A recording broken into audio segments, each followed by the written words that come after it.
Hi, this is Stu Huntington here for Insurance Business America. Recently we went to Boulder, Colorado, the site of some horrific flooding, to check in with some insurance professionals to ask them about the catastrophe's impact on their lives, their business, and their business outlook. This is Boulder Creek. In the middle of September, it and other streams nearby overflowed their banks, causing millions of dollars in property damage, loss of life, and had a real impact on insurance professionals in the territory. It has been a very emotional week, a very stressful week. By the end of the day, most days, we all felt like we could probably cry just hearing the devastation from our clients, losing everything. It's just heart-wrenching to hear that many people losing so much. Yeah, we have a lot of clients that didn't come through it so well, and whether they have coverage or not, it's kind of immaterial when your life is at stake. We have a lot of clients that didn't have coverage and have just suffered property damage. It's like Tamara mentioned, they're fortunate, they feel fortunate that they have their lives, but now what?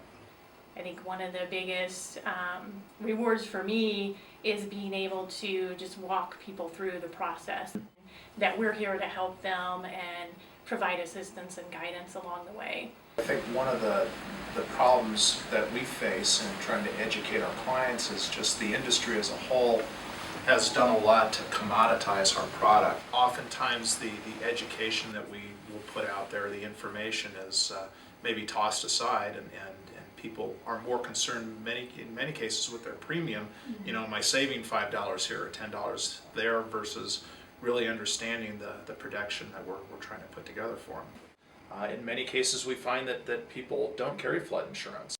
We've found some successes is that many of the policies that we've had in force have had extended coverages for things like backups of sewers and drains. And we just moved in 3 weeks ago. I got sewer insurance just because the guy said, "Do you want sewer?" And I said, "Sure." You know, you answer a lot of questions when you're closing on the home.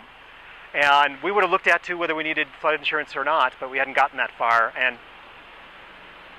we'll see now.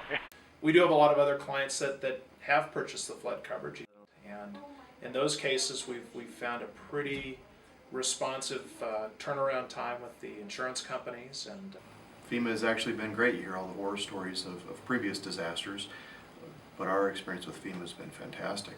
They're out there returning calls the same day, and in a lot of cases they're out visiting those that are damaged the next day or the day after. It's unheard of.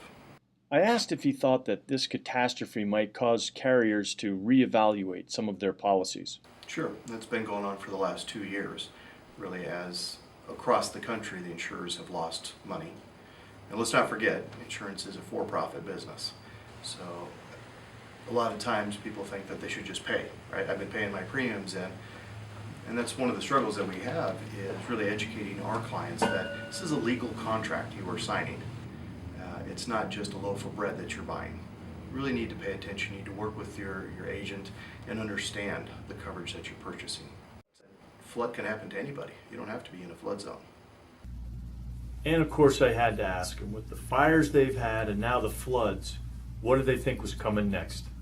I don't know. I mean, earthquake, who knows? Seriously, I'm serious. These mountains were formed somehow. Mm-hmm. There had to be a little bit of earth movement to make that happen.